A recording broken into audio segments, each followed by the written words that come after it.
Dear students, welcome to MSc final class of mathematics.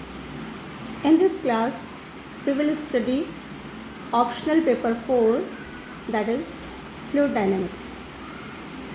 According to our syllabus, this paper consists of two books. First is either Hydrodynamics of Jaipur Publishing House or Fluid Dynamics of Navkar Prakashan, Ajmer. And second is Viscous Fluid Dynamics of Jaipur Publishing House. So we start with kinematics. We know that matter is divided into two broad categories, that is solids and fluids. Solids may be rigid or elastic. Fluid includes liquids and gases. Now, what is hydrodynamics? Hydrodynamics is that branch of mathematics which deals with the motion of fluid or that of bodies in fluids. Now, what is fluids? Fluid is the state of matter which is capable of changing shape and is capable of flowing. Fluids are classified as liquids and gases. Liquids have a definite volume but no definite shape, and these are known as incompressible fluids, while gases have no definite volume and shape, and these are known as compressible fluids. Now we say, what is shearing stress? Two types of forces act on a fluid element.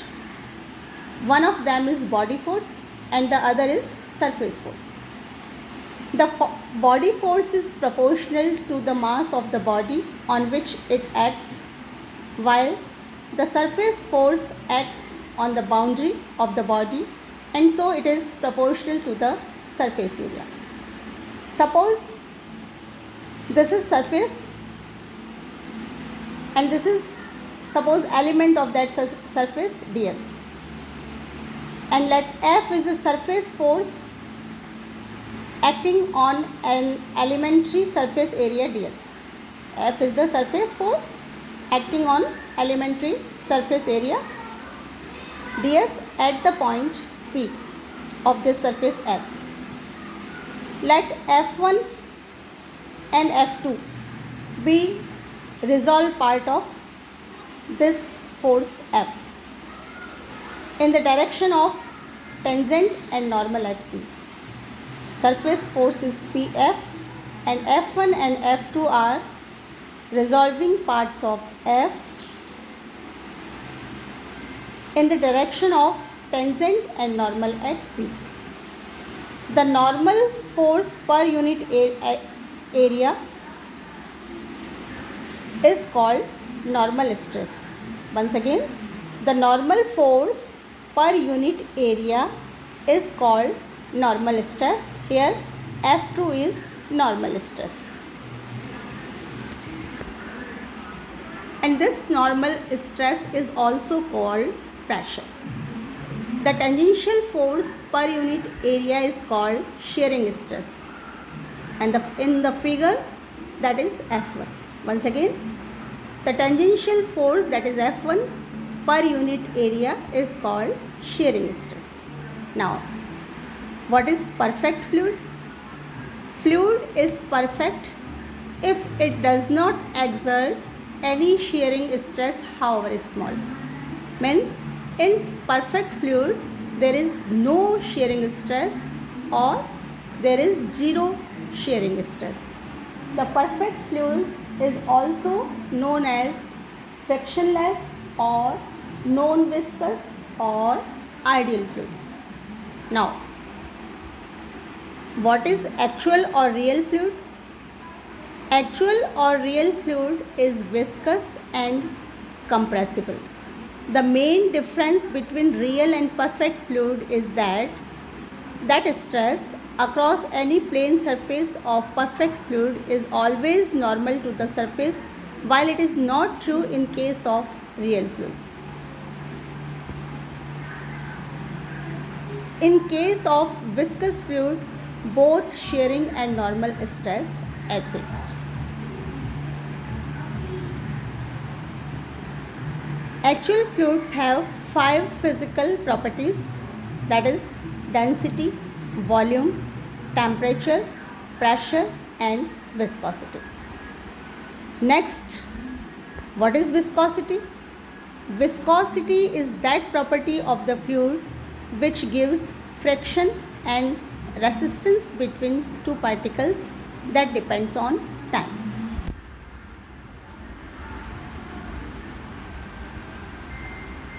Viscosity of glycerin and oil is large in comparison to viscosity of water or gases. Now, the fluid motion may be studied by two methods. First is Lagrange's method. In this method, any particle of the fluid is selected and its motion is studied. It is related to position, velocity and acceleration of individual particles. So that let a fluid particle be initially at the point ABC, this is fixed point. After time t, let the same particle be at xyz. Clearly, x, y, z are functions of t. Now, the final position p, that is x, y, z, depends on the initial position p0, a, b, c. Thus, x is a function of a, b, c and t. Similarly, y is a function of a, b, c and t. And similarly, z is a function of a, b, c and t. Suppose x equal to f1, y is equal to f2, z equal to f3. These are symbolic representation of functions of a, b, c and t. If the motion is everywhere continuous, then f1, f2 and f3 are continuous functions and hence first and second order partial derivatives with respect to a, b, c and t exist. Clearly, velocity acceleration components along the axes are del x by del t, del y by del t, del z by del t or del f1 by del t, del f2 by del t and del f3 by del t. And accelerations x double dot is equal to del 2x by del t2, y double dot is equal to del 2y by del t2 and similarly z double dot is equal to del 2z by del t2. This is Lagrange's method and the second method is Euler's method.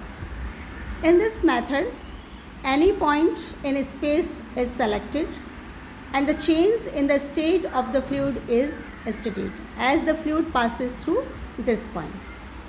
Since the point is fixed, so x, y, z and t are independent variables. If u, v, w are the components of velocity in the direction of axes at the point x, y, z at time t, then u, v, w are functions of position x, y, z and time t. For a particular point x, y, z, the values of u, v, w will tell us changes at that point as t changes, that is, they are simply functions of t and at a particular time they define the motion at all points in the fluid. Now, what is the difference between these two? In Euler's method, we study the motion of every fluid particle at a fixed point, whereas in Lagrange's method, we study the motion of every fluid particle at every point. Hence, Euler's method corresponds to local time rate of change and Lagrange's method corresponds to individual time rate of change. Now, we study about differentiation following the motion of the fluid. Consider a fluid motion associated with a scalar point function f of rt, where r is position vector and t is time.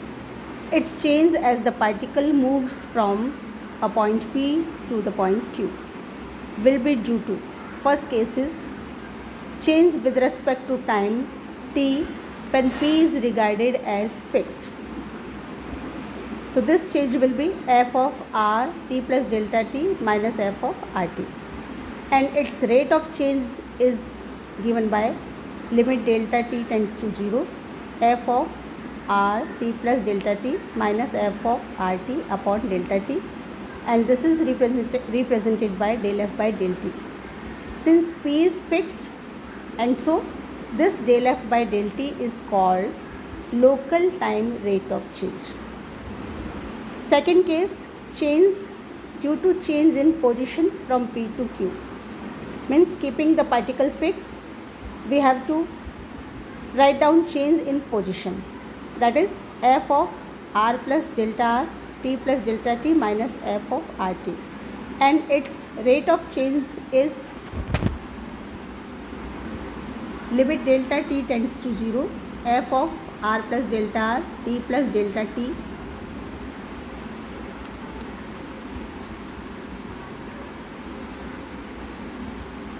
minus f of rt upon delta t is equal to df by dt.